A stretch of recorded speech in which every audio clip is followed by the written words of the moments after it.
Bom dia, moçada! Tudo bem com vocês? Aqui quem vos fala é o professor Eugênio Bastos, canal Geogênio, a serviço dos alunos que gostam de estudar e passar em concursos.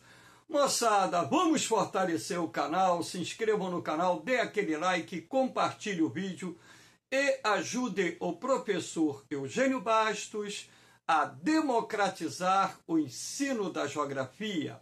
Moçada, no nosso encontro de hoje, eu irei comentar as questões de geografia da prova do Enem realizada no ano de 2021. Então, hoje, 1º de outubro de 2023, então, com a aproximação do próximo concurso do Enem, todo final de semana eu irei gravar uma prova anterior analisando as questões de geografia de forma que possa oferecer a vocês um melhor suporte para realizar a prova do corrente ano e, consequentemente, melhorar o seu desempenho na geografia. Espero que vocês gostem do nosso encontro. Havendo qualquer dúvida, deixe a sua pergunta na parte dos comentários, que eu terei o máximo prazer de responder. Então, vamos à primeira questão de geografia da prova do Enem, iniciando aqui, logicamente, com a logo do concurso do Enem realizado em 2021. Então, vamos lá à primeira questão. Então, considerando as informações apresentadas, o prédio do Congresso Nacional em Brasília, no dia 21 de junho, às 12 horas, projetará a sua sombra na direção, olha só, dia 21 de junho, às 12 horas. 21 de junho é o dia do ano em que ocorre o solstício de verão no hemisfério norte, dia do ano em que o Sol passará exatamente sobre o Trópico de Câncer. Sendo assim, Brasília, que está no hemisfério sul, o prédio do Congresso Nacional irá, ao meio-dia, projetar a sua sombra na direção sul. Então, a resposta aqui é letra B. Então, moçada, que fique bem claro na cabeça de vocês que no dia 21 de junho é o dia do solstício de verão no hemisfério norte, solstício de inverno no hemisfério sul. Então, é o dia em que começa o verão no hemisfério norte e o inverno no hemisfério sul. Então, ao meio-dia, o Sol estará passando com um ângulo de inclinação que a gente pode considerar até bastante razoável em relação a Brasília. Então, ao meio-dia, a sombra que estará sendo projetada pelo prédio do Congresso Nacional, já que o Sol está passando lá sobre o Trópico de Câncer no hemisfério norte, será projetada na direção sul. Resposta letra B. Então, uma questão até bastante tranquila. A próxima questão. Houve crescimento de 74% da população brasileira encarcerada entre 2005 e 2012. As análises possibilitaram analisar o perfil da população que está nas do país. Faltou alguma coisa aqui. Homens, jovens, abaixo de 19 anos. Negros com ensino fundamental incompleto, aqui é nas prisões do país. Faltou aqui a palavra prisões. Então, vamos lá.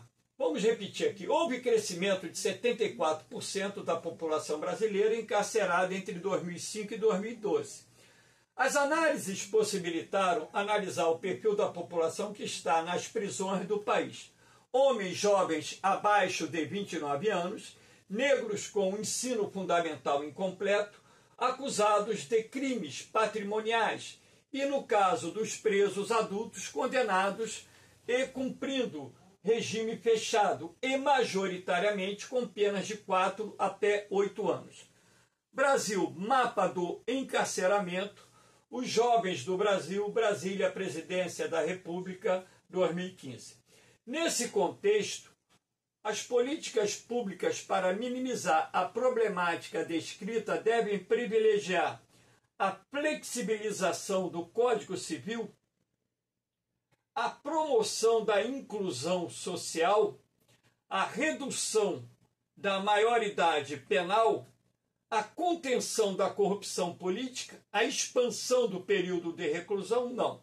A resposta correta é letra B, a promoção da inclusão social. Então, a partir do momento em que o Estado ele crie condições para a inclusão da promoção social através da educação, através de políticas de geração de emprego, através de políticas de distribuição de renda, então, na medida em que as condições sociais e econômicas da população melhorem, há uma tendência natural de redução do índice de criminalidade. Não vai acabar, a criminalidade ela vai continuar existindo, a violência vai continuar existindo, mas dentro de um patamar bem menor do que aquele que nós estamos registrando na atualidade. Então, a resposta correta é a letra B.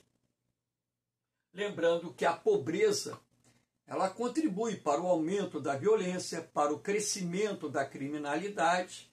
Não é, talvez, vamos dizer assim, uma justificativa para o fato, porque você tem muitas famílias que vivem na extrema pobreza, mas que possuem seus componentes honestos, pessoas trabalhadoras, pessoas honestas que são incapazes de cometer qualquer tipo de crime.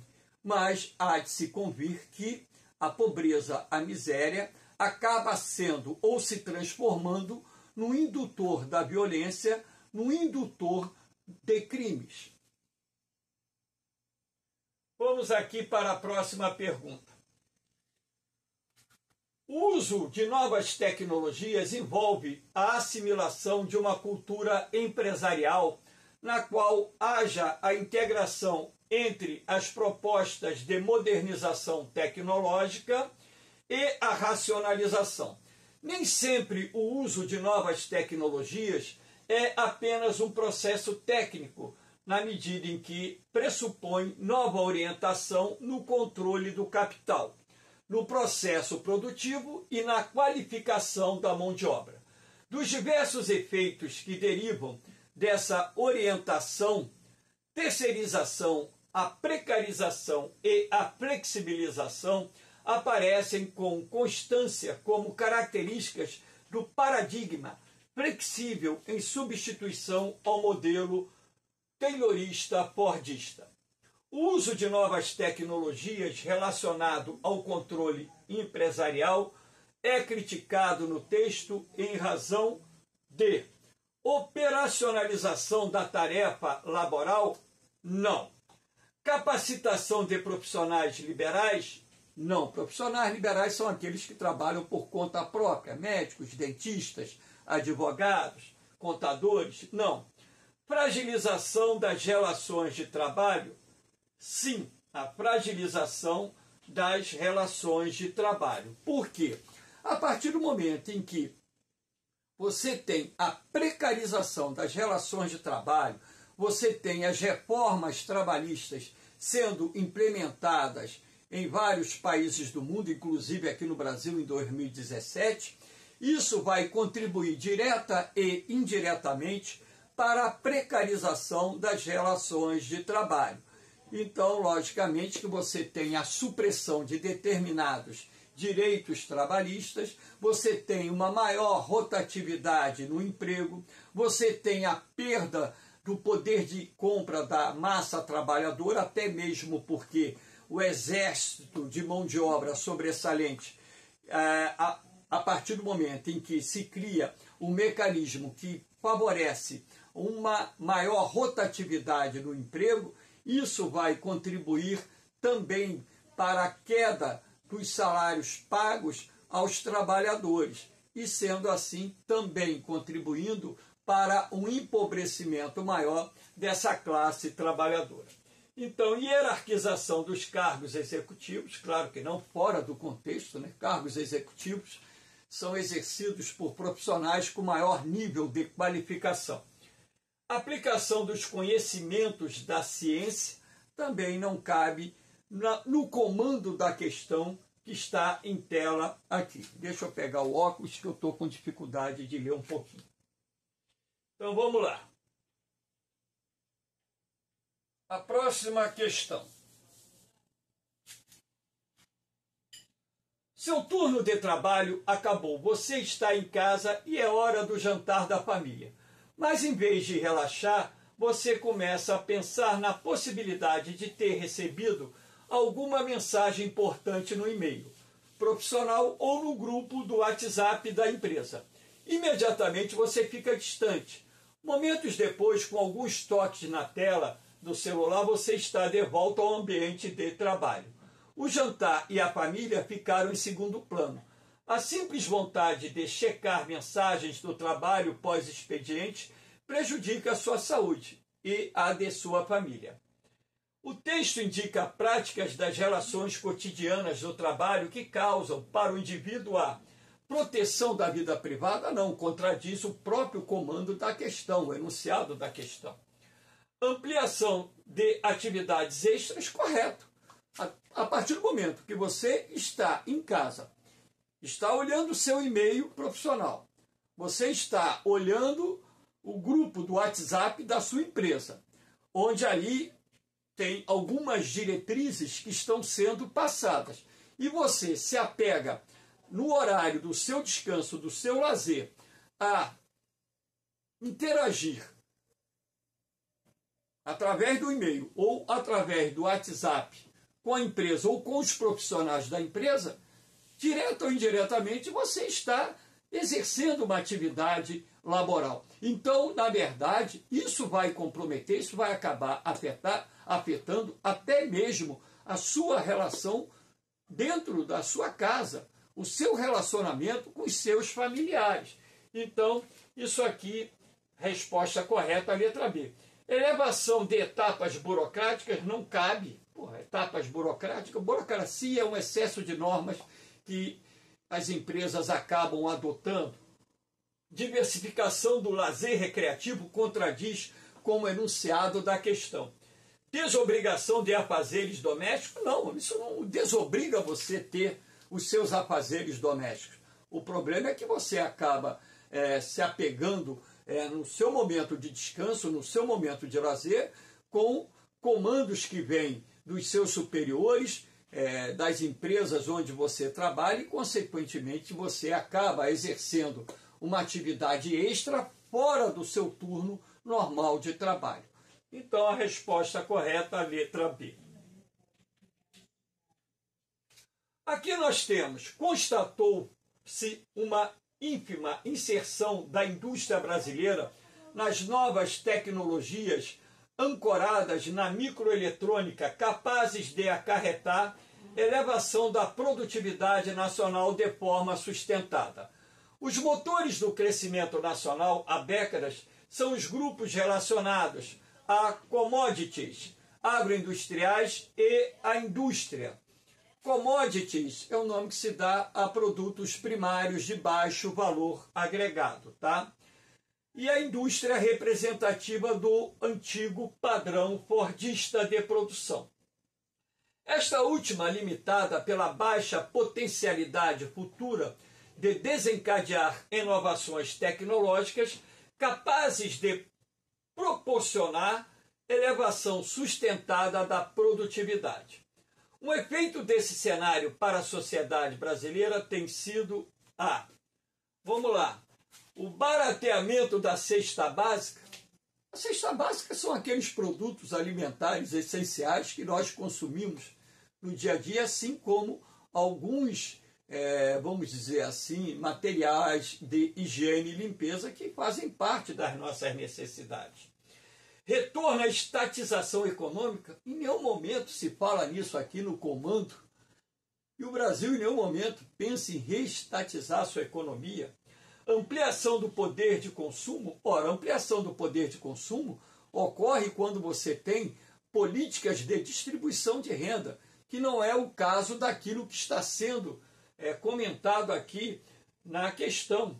Subordinação aos fluxos globais, sim, porque a partir do momento que você tem uma economia que interage com o mercado internacional e, sobretudo, com os países de maior desenvolvimento econômico, a sua economia acaba se desenvolvendo apoiada nas necessidades, das demandas do mercado global, do mercado internacional, principalmente os mercados pertencentes aos países desenvolvidos. Então, a resposta correta aqui, letra D, incentivo à política de modernização. Em nenhum momento se fala sobre essa questão no comando da questão. Então, essa questão teve como resposta correta a letra D de dado. A próxima questão. Vamos lá. As grandes empresas seriam certamente representação de um exercício de poder ante o grau de autonomia de ação de que dispõe. O que se pretende salientar é a ideia de enclave, plantas industriais que estabelecem relações escassas com o entorno, mas exercem grande influência na economia extralocal. Que tipo de ação tomada por empresas reflete a forma de territorialização da produção industrial apresentada no texto? Criação de vilas operárias? Não cabe nisso aí. Promoção de eventos comunitários fora de contexto. Recuperação de áreas degradadas, em nenhum momento se trabalha com essa ideia da questão. Incorporação de saberes tradicionais, em nenhum momento também se fala sobre isso. Importação de mão de obra qualificada, muitas empresas acabam por contratar trabalhadores de outros países por falta de mão de obra qualificada em países de menor desenvolvimento econômico. O Brasil mesmo, né? Quando você fala aqui da taxa de desemprego em nosso país, volta e meia você lê que em determinadas localidades do território brasileiro faltam trabalhadores qualificados. Muitas empresas brasileiras, no boom econômico que nós tivemos na virada da década de 2000, início da década de 2010, muitas empresas brasileiras e multinacionais tiveram que trazer trabalhadores qualificados para o Brasil em função da escassez de mão de obra qualificada. Então, dentro desse contexto, as empresas que têm um aporte tecnológico mais arrojado, mais avançado, muitas vezes são obrigadas a buscar no mercado internacional a mão de obra especializada que não encontra no país onde ela está atuando. Nesse caso, normalmente, isso acontece, na maioria das vezes, em países em desenvolvimento. Até mesmo países desenvolvidos contratam trabalhadores qualificados, gerando aquela chamada migração de cérebros. Então, a resposta correta, a letra E.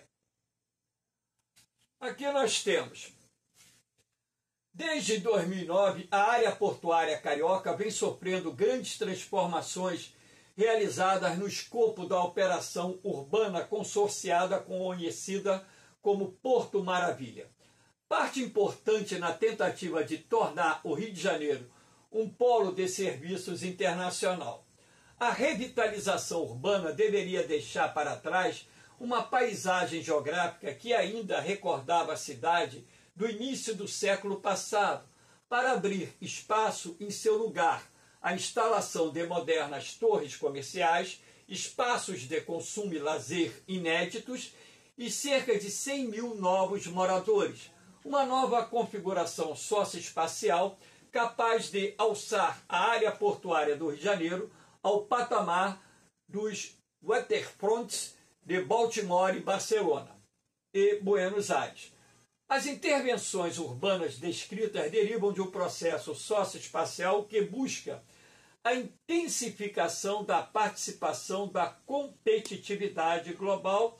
Essa é a resposta correta. Então, vamos analisar as outras opções.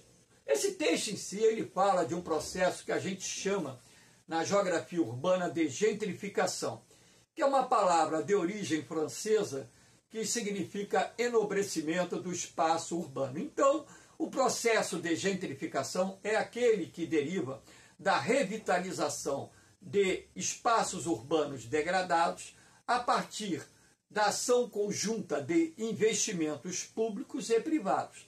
Isso traz, logicamente, consigo a chamada especulação imobiliária, motivada pela valorização do metro quadrado, que trará como consequência a remoção das famílias de menor poder aquisitivo dessas áreas, não só pela elevação dos custos dos imóveis, assim como também pelo aumento do custo de vida. Então, essas áreas que passam por um processo de revitalização, elas acabam também recebendo novos empreendimentos imobiliários, como torres comerciais, áreas de lazer e tudo mais, e isso, logicamente, aumenta, vamos dizer, a projeção dessas cidades, não só a nível nacional, como a nível internacional. A letra B, contenção da especulação no mercado imobiliário, ao contrário, você tem a especulação imobiliária aumentando nessas áreas. Democratização da habitação popular nessas áreas que estão passando por um processo de revitalização, não. Até mesmo porque as famílias de menor poder aquisitivo acabam saindo dessas áreas. Valorização das funções tradicionais, também não. As funções tradicionais, pelo contrário, elas são desvalorizadas. Priorização da gestão participativa, não, porque a sociedade ela não participa das decisões do poder público e muito menos da iniciativa privada no contexto dos investimentos que estão sendo feitos nessa área com o intuito de promover a sua valorização, a sua revitalização e a sua transformação em novos polos de desenvolvimento econômico urbano. Então, a resposta correta, a letra A, intensificação da participação na competitividade global.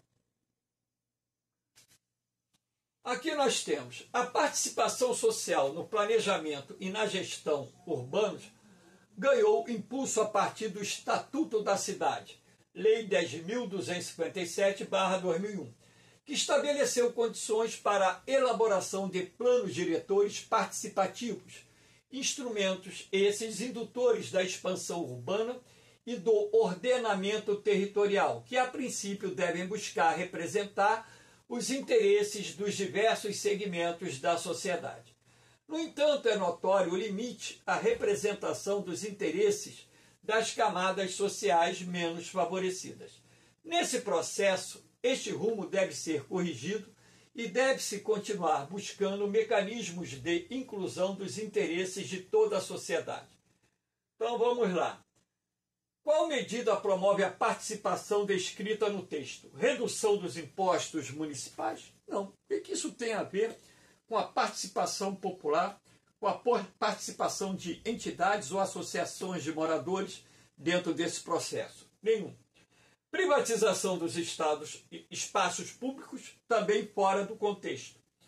Adensamento das áreas de comércio, fora do contexto.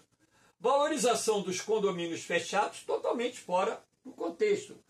Condomínio fechado é a chamada autossegregação, uma decisão das famílias de maior poder aquisitivo em viver em enclaves fortificados por questões de segurança, conforto e lazer, e motivados pela questão também do aumento da violência urbana. Não tem nada a ver isso. Então, restou aqui a letra E, fortalecimento das associações de bairro. Inclusive, eu fui durante algum tempo vice-presidente da Associação de Moradores do bairro do Meia, onde eu resido aqui no Rio de Janeiro, e sei muito bem como atua uma associação de moradores, e é importante que os moradores se organizem para cobrar das autoridades municipais as medidas que possam sanear os problemas existentes nos bairros e também não só problemas do cotidiano, assim como também cobrar das autoridades estaduais maior segurança para fornecer maior,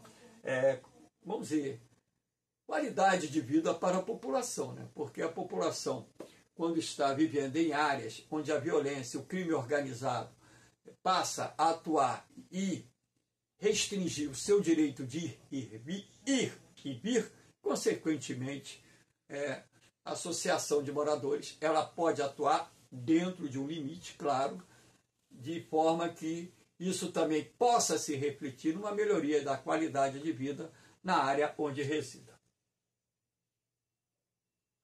Aqui nós temos, vamos lá, a vida das pessoas se modifica com a mesma rapidez com que se produz a cidade. O lugar da festa, do encontro, quase desaparecem. O número de brincadeiras infantis nas ruas diminuiu. As crianças quase não são vistas. Os pedaços da cidade são vendidos no mercado como mercadorias. Árvores são destruídas, praças transformadas em concreto. Por outro lado, os habitantes parecem perder na cidade suas próprias referências. A imagem de uma grande cidade hoje é tão mutante que se assemelha à de um grande guindaste. Aliás, a presença maciça das britadeiras, das betoneiras, nos dão o limite do processo de transformação diária ao qual está submetida a cidade. No contexto das grandes cidades brasileiras, a situação apresentada no texto vem correndo como consequência da manutenção dos modos de convívio social. Não, isso até contradiz o texto. Eu sou testemunho, eu tenho 64, quase 65 anos, e na minha época de criança tinha muita criança na rua. Claro que também tinha muito mais jovem, muito mais criança, né? As brincadeiras infantis, pique-esconde, pique-ajuda, né? Pique-tá, queimado, né? Aquela diversão infantil nas ruas, pelada nas ruas, jogo de futebol nas ruas e tantas outras coisas mais, né? Preservação da essência do espaço público, não, até mesmo porque o espaço público está passando por um processo de transformação que está sendo citado aqui no texto, no enunciado da questão, então não pode ser. Ampliação das normas de controle ambiental, de controle ambiental, não. Em que momento o texto fala sobre isso? Pelo contrário, a retirada das árvores, a transformação das praças em concreto, vai na contramão do controle ambiental. A flexibilização das regras de participação política, onde se tem essa menção no texto, no comando da questão? Em nenhum momento. Então, a alteração da organização da paisagem geográfica. Lembrando que a paisagem geográfica é aquela modificada pela ação do homem. Não confunda paisagem natural com paisagem geográfica. Então, nas cidades, nós temos paisagens geográficas. A partir do momento em que o texto fala das mudanças que estão se processando nas cidades, ele está fazendo uma referência à paisagem geográfica. Então, a resposta correta aí, letra E. Vamos à próxima questão. Foram esses cientistas chavantes que esclareceram os mistérios da germinação de cada uma das sementes. Eles tinham conhecimento para quebrar a dormência. O fogo era fundamental para muitas. Para outras, o caminho para despertar passava pelo sistema digestivo dos animais silvestres. Essa planta nasce depois que fazemos a caçada com o fogo. Diziam eles, esta outra quando a anta caga a semente. Aquela precisa ser comida pelo lobo. Aliando os conhecimentos dos cientistas da aldeia e da cidade, essa área do cerrado foi recuperada totalmente. No texto, a relação socioespacial dos indígenas evidencia a importância do prática agrícola para a logística nacional. Em nenhum momento está falando aqui da prática agrícola indígena, até mesmo porque a prática agrícola indígena é itinerante, e essa prática itinerante ela é nociva ao solo. Cultivo de hortaliças para o consumo urbano, em que momento está fazendo esse tipo de abordagem aqui no texto? Em nenhum momento. Saber tradicional para a conservação ambiental. É o que está dentro desse texto, do contexto. Porque busca-se o conhecimento junto aos índios chavantes, daquilo que eles aprenderam de geração para geração, que foi repassado para os cientistas, que também dominaram esse conhecimento e ajudaram, através das tecnologias presentes, recuperar áreas do Cerrado degradado em várias partes do Brasil central. Criação de gado para o aprimoramento genético, em nenhum momento há citação sobre isso. Reflorestamento comercial para a produção orgânica, em nenhum momento se fala nessa questão de reflorestamento. Enfim, então, letra C. Se você prestar atenção, por uma pessoa com uma concentração boa na prova, você mata as questões por eliminação. Não precisa nem ter o conhecimento pleno do assunto. Você mata por eliminação. Não tem como não ser. Vamos à próxima questão. Desde os primórdios da formação da crosta terrestre até os dias de hoje, as rochas formadas vêm sendo continuamente destruídas. Os produtos resultantes da destruição das rochas são transportados pela água, vento e gelo a toda a superfície terrestre, acionados pelo calor e pela gravidade. Cessada a energia transportadora, são depositados nas regiões mais baixas da crosta terrestre, podendo formar pacotes rochosos. A transformação da superfície terrestre, conforme descrita no texto, compõe o seguinte processo geomorfológico. Letra A, ciclo sedimentar. Aqui está falando, de um processo que resulta da destruição das rochas.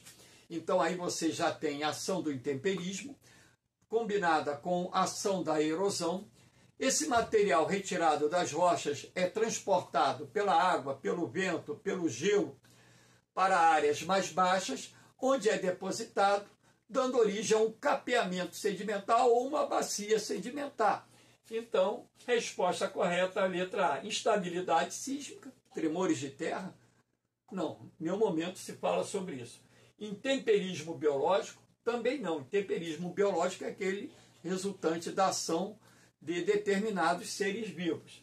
Derramamento basáltico, erupções vulcânicas? Também não, não tem nada a ver com o contexto da questão. Compactação superficial não tem nada a ver. A compactação do solo ocorre pelo manejo inadequado do solo pela agricultura. Então, também não tem nada a ver com essa questão. Vamos à próxima questão. A categoria de refugiado carrega em si as noções de transitoriedade, provisoriedade e temporalidade. Os refugiados situam-se entre o país de origem e o país de destino. Ao transitar entre os dois universos, ocupam posição marginal, tanto em termos identitários, assentada na falta de pertencimento pleno enquanto membros da comunidade receptora, e nos vínculos introjetados por códigos partilhados com a comunidade de origem. Quando, em termos jurídicos, ao deixarem de exercitar, ao menos em caráter temporário, o status de cidadãos no país de origem e portar o status de refugiado no país receptor. A condição de transitoriedade dos refugiados no Brasil, conforme abordada no texto, é provocada pela associação entre, vamos lá, ascensão social e burocracia estatal, totalmente fora do contexto.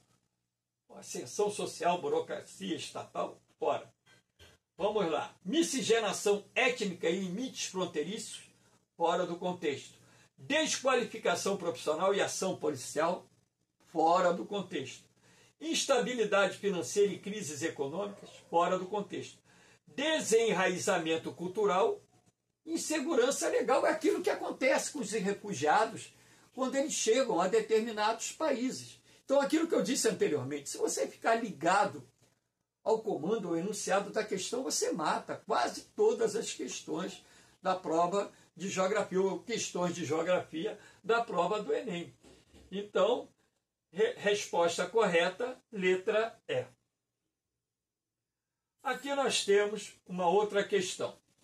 Em 2016 foram gerados 44,7 milhões de toneladas de resíduos eletrônicos, um aumento de 8% na comparação com 2014. Especialistas previram um crescimento de mais de 17% para 52,2 milhões de toneladas até 2021. Há ainda quem exporte deliberadamente lixo eletrônico para a Gana. É mais caro reciclar devidamente os resíduos no mundo industrializado, onde até existem os recursos e a tecnologia. O negócio muito mais lucrativo é vender o lixo eletrônico a negociantes locais, que o importam alegando tratar-se de material usado. Os negociantes depois vendem o lixo aos jovens no mercado. Ou no outro lado, que o desmantelam e extraem os fios de cobre. Estes são derretidos em lareiras ao ar livre, poluindo o ar e muitas vezes intoxicando diretamente os próprios jovens. No contexto das discussões ambientais, as práticas descritas nos textos refletem um padrão de relações derivado do exercício pleno da cidadania. Pô, em nenhum momento se fala sobre isso. Divisão internacional do trabalho, aí você encaixa isso aí. O papel exercido pelos países em desenvolvimento, o papel exercido pelos países desenvolvidos. Então, os países tecnologicamente avançados mandando seu lixo para os países de menor desenvolvimento, alguns países que adquirem esse lixo, porque é mais caro reciclar nos países onde esse lixo está sendo produzido. Então, gestão empresarial do toyotismo, totalmente fora do contexto. Concepção sustentável da economia através desse processo de mandar lixo eletrônico para outros países, onde as pessoas, para, por exemplo, obter o cobre, queimam os fios e essa queima lança na atmosfera gases poluentes, fora do contexto. Protecionismo alfandegário dos estados não tem nada a ver com aquilo que está sendo trabalhado na questão. Então vamos lá, outra questão. Preços justos e autorizações de uso da água devem garantir de forma adequada que a retirada de água, bem como o retorno de efluentes, mantenham operações eficientes e ambientalmente sustentáveis, de maneira que sejam adaptáveis às peculiaridades e necessidades da indústria e da irrigação em larga escala, bem como as atividades da agricultura em pequena escala e de subsistência. Considerando o debate sobre a segurança hídrica, a proposta apresentada no texto está pautada na distribuição equitativa do abastecimento, ou seja, uma distribuição de água mais equilibrada, de forma a atender às necessidades, a demanda não só da sociedade, assim como também dos setores produtivos da economia, mas aqui principalmente da sociedade. Lembrando que a questão dos recursos hídricos é um tema de grande relevância, né? É um tema ambiental de grande importância. Sabemos que os recursos hídricos não se encontram bem distribuídos no planeta. Existem áreas com escassez hídrica, áreas com grande oferta de água. Temos recursos hídricos sendo degradados por diferentes formas de poluição. Enfim, milhões de pessoas que não têm acesso à água tratada, então nós temos que pensar sobre essa lógica. Então, as demais afirmativas não encaixam. Monitoramento do fornecimento urbano, racionamento da capacidade fluvial dos rios, revitalização gradativa dos solos, não tem nada a ver. Geração de produtos recicláveis também não tem nada a ver. Vamos à próxima e última questão. Atualmente, o Programa de Melhoramento Uvas do Brasil utiliza métodos clássicos de melhoramento como seleção massal, seleção clonal e hibridações. Ações de ajuste e de manejo de seleções avançadas vêm sendo desenvolvidas paralelamente ao Programa de Melhoramento, no sentido de viabilização desses materiais. Ao longo dos seus 40 anos, uma grande equipe técnica trabalhou para executar projetos de pesquisa para atender às necessidades e às demandas de diferentes atores da vitivinicultura nacional, incluindo produtores de uvas de mesa para exportação no semiárido nordestino, viticultores interessados em produzir sucos em regiões tropicais, ou pequenos produtores familiares na região da Serra Gaúcha interessados em melhorar a qualidade do vinho artesanal que produzem. Para melhorar a produção agrícola nas regiões mencionadas, as técnicas referidas no texto buscaram adaptar os cultivos a espécies nativas ameaçadas? Não. Cadeias econômicas autônomas? Também não. Estruturas fundiárias tradicionais? Também não. Elementos ambientais singulares? Sim, porque o sertão nordestino, em si, áreas semiáridas, não são áreas que naturalmente estavam ligadas ao cultivo da uva no passado. Então, com o passar dos anos, descobriu-se que dessas áreas ou determinadas regiões semiáridas poderia-se cultivar a uva e, através, logicamente, de estudos, foram culturas que se adaptaram muito bem a essas regiões semiáridas, como, por exemplo, do Vale do São Francisco, que hoje se transformou na principal região produtora de uva do Brasil. Então, mercados consumidores internos também fora do contexto, lembrando que o Vale do São Francisco é hoje a principal região produtora de uvas, com destaque para os municípios de Petrolina e Juazeiro. Moçada, eu espero que vocês tenham gostado do nosso encontro. Então, todo final de semana, até a semana que anteceder a prova do Enem, estarei gravando uma prova anterior, como forma de dar maior suporte a vocês que estão se preparando para o vestibular do Enem de 2023. No mais, um beijão no coração de vocês, um forte abraço, fiquem com Deus, eu vou, mas eu volto, hein? Fui!